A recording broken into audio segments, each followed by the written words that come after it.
understood it as the years have passed, is central to understanding two things. First of all, why society is structured as it is, which we're going to get into in this part, and also, as we'll get into the final part, how and why we can open the door and bring an end to this nonsense.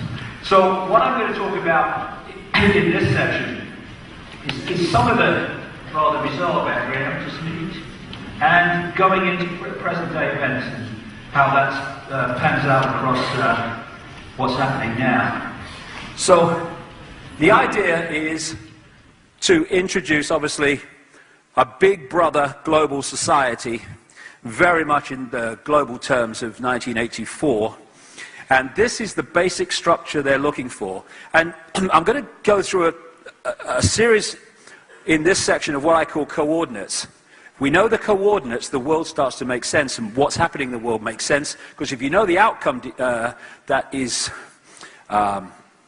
wanted, you can understand the sequences of events that is taking us there, and we can understand there how we can intervene in that. So this is the structure. Very simply, if there's the few and you're going to control the many, you have to centralize decision-making. Because the more points of decision-making there are, the more diversity of decision-making, the less control you're going to have over those decisions. It's like in the old days when I was a kid. They used to have lots of acts where they had people keeping plates spinning on sticks, loads of them all over the stage. And if you have too many plates and too many sticks, too many points of decision-making, then you have plates crashing all over the place. You can't keep control of it. What you want really is one big plate and one big stick, which keep that going forever from a central point. That's the idea. And they want a structure with a world government that would dictate to every country in the world, a world central bank. I'll get into this more in this section. That's fundamentally, not only, but fundamentally one of the reasons for the engineered economic collapse. They want a one world currency, electronic money, no cash, fundamental implications for freedom in that, a world army which would impose the will of the world government on any country that didn't want to accept it, and a microchip population connected to a global computer and the global positioning satellite system. Under that, they want the superstates, get into this more later, and under that, they want to break nation states up into regions, which they're already in the process of moving towards, to deunify in a unified response to the edifice of power above. So that's the basic structure. And once we realize that's the outcome they want, you can start to read the world and world events in a very different way. But what I would emphasize is I'm now going to talk about the play-out world, the world as it unfolds in the daily experience. But the fundamental behind it is what we were talking about earlier. The whole thing is about manipulating the way we decode reality, what we experience through the way we perceive the virtual reality game, to stop us understanding that we are consciousness, to put us in the eggshells of little me, and to manipulate the way that we our heads world. That's all the way running through everything. So, once upon a virtual reality, I'm going to just go through a sequence of events that kind of brought us to where we are now. And I'll pick it up in this period, I don't know, 12,000 years ago, maybe more, where there are so many stories and myths. I think it's about 2,000 books in print, I was reading somewhere, about Atlantis and these civilizations, of advanced civilizations, which existed in what is to conventional history, prehistory. And these civilizations were destroyed by vast cataclysmic events, which you can see recorded in the ancient texts and verbal histories of every single ancient culture.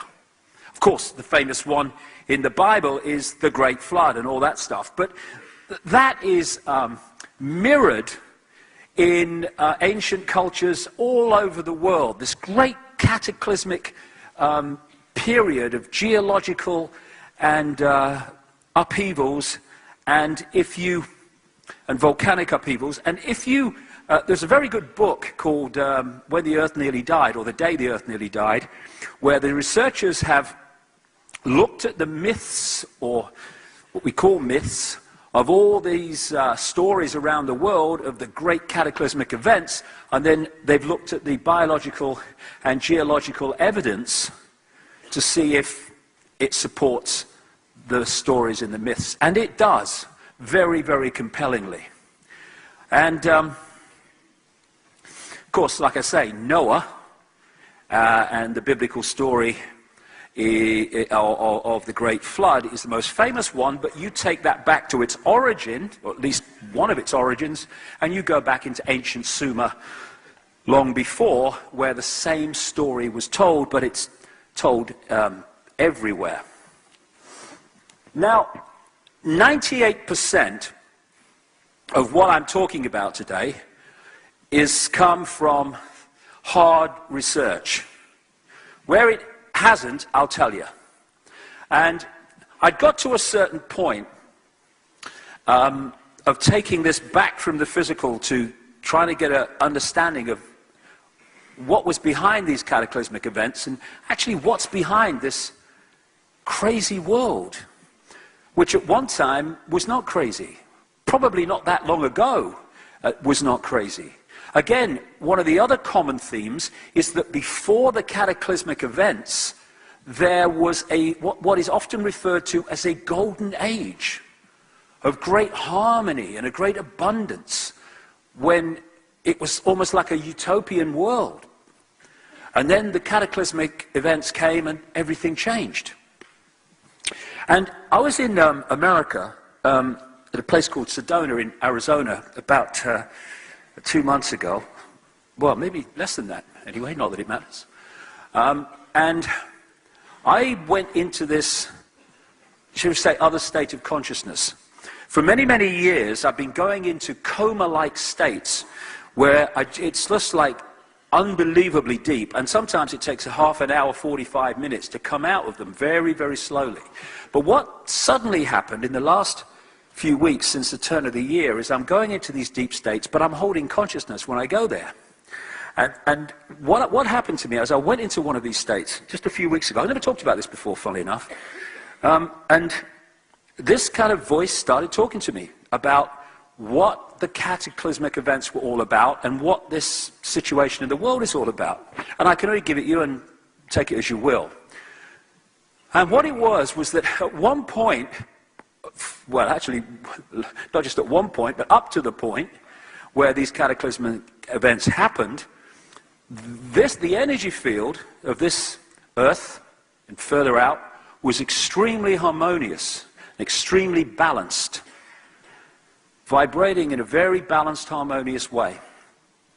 And this manifested down to the physical, into the decoded world, as a balanced, loving, abundant, sharing, caring society, which was vastly, vastly different to the way it is now. And what I was then shown, and what the voice referred to as the schism, happened. And what I saw, I found this picture on the internet, which kind of gives a feel for it. What I saw as this voice was talking about the schism was a harmonious energy field, and then through the center of it went this bright blue, like electrical charge, almost like lightning. And everything started vibrating in a chaotic way. And it called it the schism. And as this manifested down through the vibrational into the decoded world, it manifested itself as a physical version of this schism, which was massive geological events, which not only transformed this reality, or this part of this reality physically in the way that's recorded by the ancients and through to the present day, but it fundamentally changed this reality mentally and emotionally, because suddenly we were living in a chaotic energy environment which was being decoded into the physical, and suddenly the chaos and conflict of the schism was manifesting itself as chaotic and conflict and all the rest of it that started to come into the world. And